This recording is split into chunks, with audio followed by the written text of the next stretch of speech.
नमस्कार मित्रांनो. मुख्यमंत्री माझी बहीण लाडकी योजना या योजनेचा लाभ घेण्यासाठी कोण-कोण पात्र आहे आणि कोण-कोण अपात्र आहे, हे मी तुम्हाला या व्हिडिओमध्ये सांगणार आहे. कारण बऱ्याचदा काय होतं, की आपण अर्ज भरण्यासाठी जी काही रिक्वायर्ड डॉक्युमेंट आहेत, ते आपण मेहनतीने गोळा करतो आणि ज्यावेळी अर्ज भरण्याची वेळ येते, त्यावेळी आपल्याला समजते, की आपण तर या योजनेसाठी अपात्र आहोत. तर ही गोष्ट तुमच्यासोबतही घडू नये म्हणून मी तुम्हाला या व्हिडिओमधून कळवत आहे. त्यामुळे व्हिडिओ शेवटपर्यंत नक्की बघा. व्हिडिओ खूप युजफुल आहे. आणि आपल्या चॅनलवरती जर नवीन असाल तर चॅनलला सबस्क्राईब नक्की करा. कारण आपण आपल्या चॅनलवरती अशाच प्रकारची माहिती मराठी भाषेतून घेऊन येत असतो. चला तर मग व्हिडिओला सुरुवात करूया. महाराष्ट्राच्या अर्थसंकल्पात सर्वांचं लक्ष वेधून घेणारी घोषणा म्हणजे मुख्यमंत्री माझी लाडकी बहीण योजना. मध्य प्रदेशच्या धर्तीवर महाराष्ट्रात ही योजना आणण्यात आली. या योजनेमधील पात्रता आणि मर्यादेसंबंधीच्या निकषामध्ये काही बदल करण्यात आले आहेत. मंगळवारी 2 जुलै शासनाने त्यासंबंधीचे निवेदन प्रसिद्ध केले आहे. मुख्यमंत्री माझी लाडकी बहीण योजना म्हणजे काय आहे? 26 जानेवारी 2023 पासून मध्य प्रदेशच्या माजी मुख्यमंत्री शिवराज सिंह चौहान सरकारने लाडली बहीण योजना सुरू केली होती. या योजनेअंतर्गत महिलांना प्रति महिना 1,000 रुपये देणार असल्याचे जाहीर करण्यात आलं होतं.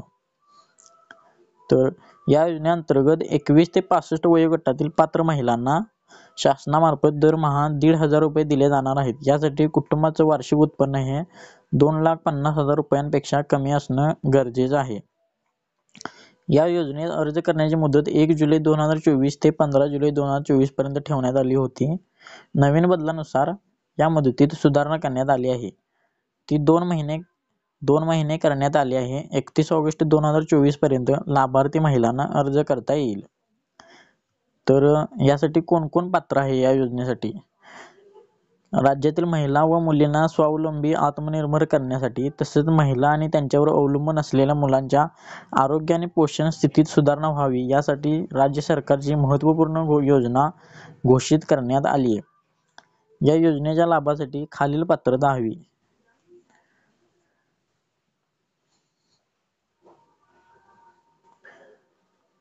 एक लाभार्थी महिला महाराष्ट्र राज्याची रहिवासी असणे आवश्यक आहे.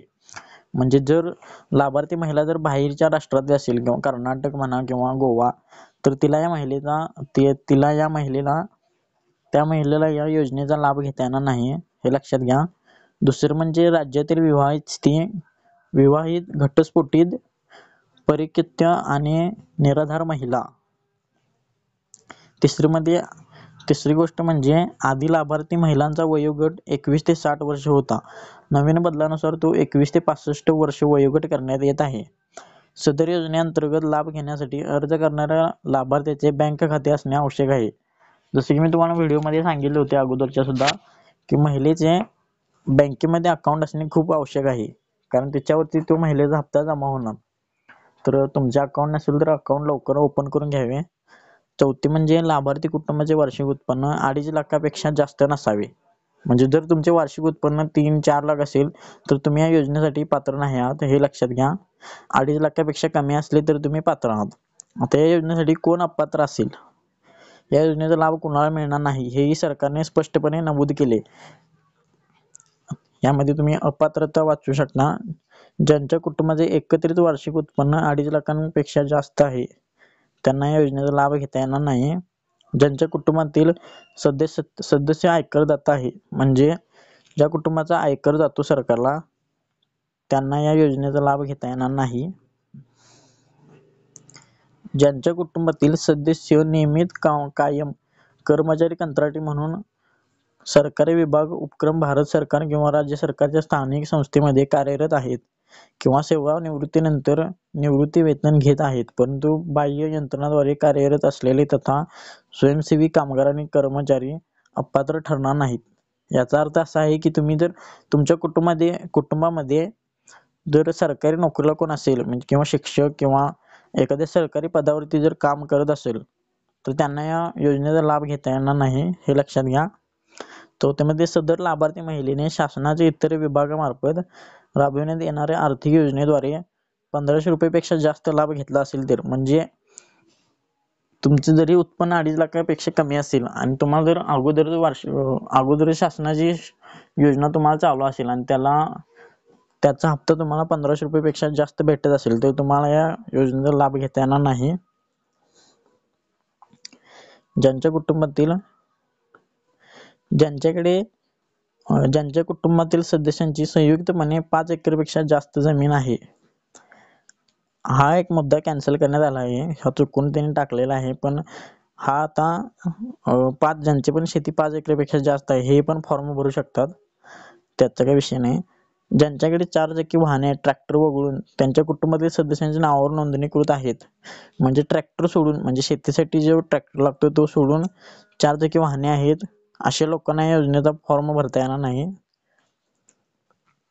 तर ही होती या योजनेची पात्रता आणि अपात्रता. या योजनेसाठी काय काय डॉक्युमेंट लागणार हे तुम्हाला मी सांगतो. योजनेच्या लाभासाठी ऑनलाईन अर्ज करण्यात येणार आहे. यासाठी लाभार्थ्याचे आधार कार्ड पहिलं, म्हणजे दुसरं म्हणजे ही योजना जाहीर केली तेव्हा महाराष्ट्र राज्यातील अधिवास प्रमाणपत्र आवश्यक होते, पण आता त्यामध्ये चेंजेस करून आता लाभार्थी महिलेकडे अधिवास प्रमाणपत्र उपलब्ध नसेल तर त्याऐवजी 15 वर्षापूर्वीचे एक राशन कार्ड किंवा मतदान ओळखपत्र किंवा शाळा सोडल्याचे प्रमाणपत्र किंवा जन्म दाखला या 4 पैकी कोणतेही तुम्ही ओळखपत्र देऊ शकता. 4 पैकी कोणतेही एक, 4 पण नाही, कोणतेही एक देऊ शकता. राशन कार्ड नसेल तर तुम्ही मतदान ओळखपत्र सर्वांच्याकडे असते, मतदान ओळखपत्र तुम्ही देऊ शकता. सक्षम प्राधिकारी यांनी दिलेला कुटुंब प्रमुखांचा उत्पन्नाचा दाखला हा अगोदरचा नियम होता, पण नवीन बदलानुसार 2.5 लाख रुपयेपेक्षा 2.5 लाख रुपये उत्पन्न दाखला उपलब्ध नसेल तर ज्या कुटुंबाकडे पिवळे व केशरी रेशन कार्ड आहे, इथं तुम्ही बघू शकता पिवळे किंवा केशरी रेशन कार्ड ज्यांच्याजवळ आहे त्यांनी उत्पन्नाचा दाखला नाही दिला तरी त्यांना सूट आहे, म्हणजे त्यांना फक्त रेशन कार्ड असले तर ठीक, उत्पन्नाचा दाखला लागणार नाही त्यांना. चौथे म्हणजे बँक खाते पासबुकच्या पहिल्या पानांची छायांकित प्रत, म्हणजे बँक पासबुकच्या तुमच्या पहिल्या पेजची झेरॉक्स त्यांना लागणार आहेत आणि पासपोर्ट साईज फोटो तुमचा लागणार आहे. आणि 5वं म्हणजे रेशन कार्ड तुमच्याजवळ असणे खूप आवश्यक आहे. 6वे म्हणजे सदर योजनेच्या अटी शर्तीचे पालन करण्याबाबतचे हमीपत्र तुम्हाला मी माझ्या व्हिडिओच्या डिस्क्रिप्शन मध्ये देईन, त्याची लिंक, तिथून तुम्ही डाउनलोड करून घ्या आणि त्याची प्रिंट मारून घ्या आणि त्या अर्जदाराच्या सहीच्या ठिकाणी त्या महिलेची सही तुम्ही घेऊ शकता आणि तिथून ते हमीपत्र भरायचं आहे. तर ह्या होत्या पात्रता आणि अपात्रता नियम अटी. तर ह्या तुम्ही समजले असेल तुम्हाला यामधून, तर तुम्ही यामध्ये बघा तुमची पात्रता आहात का नाहीत आणि मगच अर्ज करा.